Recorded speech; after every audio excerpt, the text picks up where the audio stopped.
why do we need to test our water in the dental practice? We have had a lot of outbreaks here in the United States. In fact, Georgia's had multiple. Kiddos get very sick. We have some really bad actors in that our water lines. We're testing the water lines to make sure maintenance that we do every single day is working. Talk to me a little bit about shocking. It's really important to test water lines first, and then you're going to shock. If we're in an office where we're running behind and we don't have those written SOPs, we don't know what we're supposed to be doing, or it's difficult, we do cut corners because, again, we're humans and we're surviving the day. I don't think we're doing this to hurt people, but if we do cut corners or we don't have products that work for us and work in our lines, we can hurt people.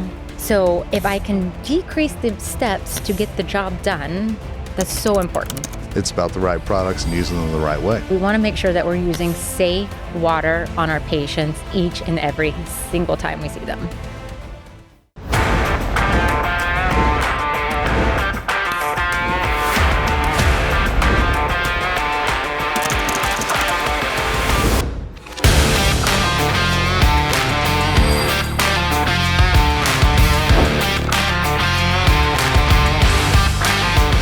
Hey everyone, it's Kevin Henry, Editor-in-Chief for DrBicuspid.com, founder of Dental Assistant Nation. So glad you've joined us for another podcast, and I'm thrilled to welcome back Michelle Strange, RDH. Hey, Hi. Michelle. Hello. So good to see you again. Thank you so much for having me back. I'm glad to have you back. But for those who didn't see the last time we talked, tell our audience a little bit about you.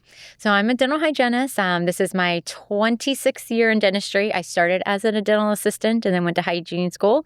And now I own my own practice in Colorado where hygienists can practice independently. It's a beautiful state out here. It I hear good is. things about it. So let's start with a 30,000-foot view question. Okay. How about that?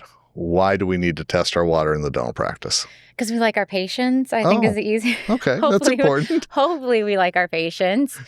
So last time we were together, I joked that I tested toilet water because once upon a time I was figuring out this world of waterline issues and I was failing some of my water lines. And I looked at my assistant at the time and I was like, are we flushing our toilets with cleaner water than we're using on our patients? Yeah. And in the fact that was true because I was every single time passing the toilet water and not the water lines. Wow. And so the problem is that we have some really bad actors in that our water lines. It's not the water, it is the water lines.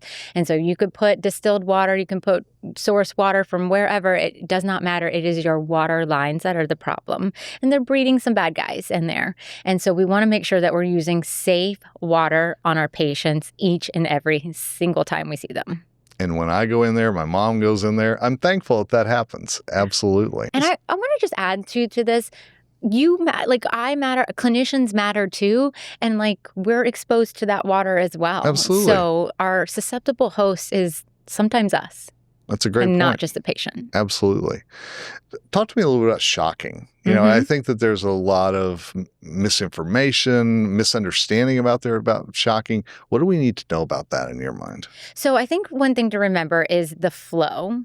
So it's really important to test water lines first, and then you're going to shock. And the shock, I compare it to my periodontal maintenance patients, right? So they come see me every 3 months. I do a periodontal maintenance or cleaning, whatever semantics you like to use in that space. Yeah.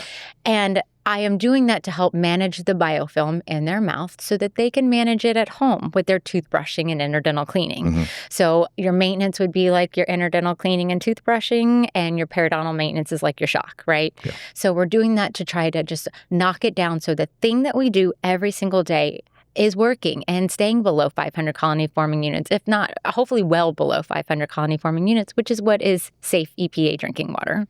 So we talked about shocking. Tell me the difference between routine and remediation shocking. So this does get a little confusing sometimes for folks. So let's say you are testing your water lines, right? And you fail. Well, no matter what, like I said earlier, you're going to shock regardless. But then we got to make sure the shock actually worked, right? Yeah. So and in your documentation, if you did fail, you need to then write in the documentation, because the auditor will ask, what did you do to make this right? How do you know that shock actually worked? Well, you need to go a few days. I say 3 to 5, but It depends on like when you're shocking and weekends and et cetera, Sure. So go about 5 days and then you're going to test again. And then if you do fail again, maybe something is going on, and then we're going to test hopefully maybe each line to see like where's our problem. But there's a world where you might even need to test or shock 3 nights in a row, Okay. or maybe use a different shock product that's a little bit stronger. But we can't just fail, shock, and then go, working off hopes and prayers that something actually worked in there, right? We want to make sure that we do truly have safe water. So we're going to test again. And if we need to shock and remediate, we will keep going until we get a passing test. And is that all part of the safe water protocol that there should be in every practice? So the safe water protocol is really great. For one, I think it's very efficient. And so the process is we're going to test on a monthly basis with Fast Check 15. And then we're going to test with a lab testing. So third party send it out to the lab to get your slow growers, if you will, every quarter. And then we are going to shock. And I tell people this, your shock and your test are like best buddies. Okay. We're doing them together. The important part here is that you're testing before you shock. Okay. Okay. All right. Because a lot of times the confusion comes, well, I test after the shock, and I'm like, well, you just got the answers to the test. Like, you're going to pass every single time because you just kind of knocked everything down. We're not testing to make sure the shock worked necessarily. I mean, you can if you fail, but we want to make sure that the test is telling us the thing that we do every single day is working. So like your autoclave, right? Like you do spore testing every week to make sure your autoclave is working. We're testing the water lines to make sure our maintenance that we do every single day is working. And then we do shock regardless of the passing or failing of that water test, because you just never know when the scale will tilt in the wrong direction. Yeah. So we're just, again, if a perio maintenance went 6 months, it might be okay, but it might not be. Right. Absolutely. And no reason to chance that. Exactly. I know you're a big fan of SOPs. Love a good SOP. Your eyes just lit up when we talked about that. So tell me how SOPs fit in whenever we comes to dental unit water lines. So SOPs are your standard operating procedures for the people that don't like to nerd out over the SOPs like I do. So I feel like your SOPs are your source of truth, right? This is the thing that we go back to as a team to make sure that we are all following the same protocols, because we often digress. Our human behaviors get in. I might be doing something different than the hygienist next to me, or the dental assistant might do something different than me. Sure. So we go back to the written protocols. I build a lot of SOPs, especially for my own practice. And what I like about the Safe Water solution is the fact that there are less steps because everything is compatible. Okay.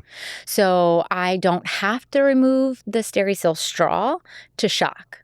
And I know that might sound like it's not a big deal to remove the straw, but when people are running behind, they're late, they need a shock tonight, but their kids are, got dance practice or something like that, we're going to cut corners, right? It's just as the nature of the beast of being humans. So if I can decrease the steps to get the job done, that's so important, right?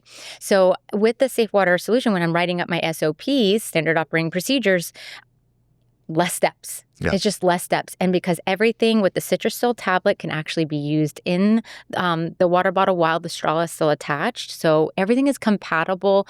There's no question about, well, I used the wrong thing, or I forgot to take the straw off. Then we damage straws if they're not compatible. It's a whole thing. So it kind of takes the potential for error out of it. And it makes me writing SOPs way easier. And I've got to emphasize something you said about the cutting corners, because this is one area where you just simply can't do it. I mean, it's that simple. And we have had a lot of outbreaks here in the United States. Yeah. In fact, Georgia's had multiple, and these are the ones that we know about, right? Yeah. We've had a lot of kiddos get very sick, and I know none of us got into this to hurt people. Absolutely. I think if we know the problem or what we could possibly do, we're going to try not to do those things, right? But if we're in an office where we're running behind and we don't have those written SOPs, we don't know what we're supposed to be doing, or it's difficult, we do cut corners because, again, we're humans and we're surviving the day. So I don't think we're doing this to hurt people, but if we do cut corners or we don't have products that work for us and work in our lines, we can hurt people. It's about the right products and using them the right way. Exactly. Absolutely. Michelle, as always, it's been a pleasure. Thank you for having me. Absolutely.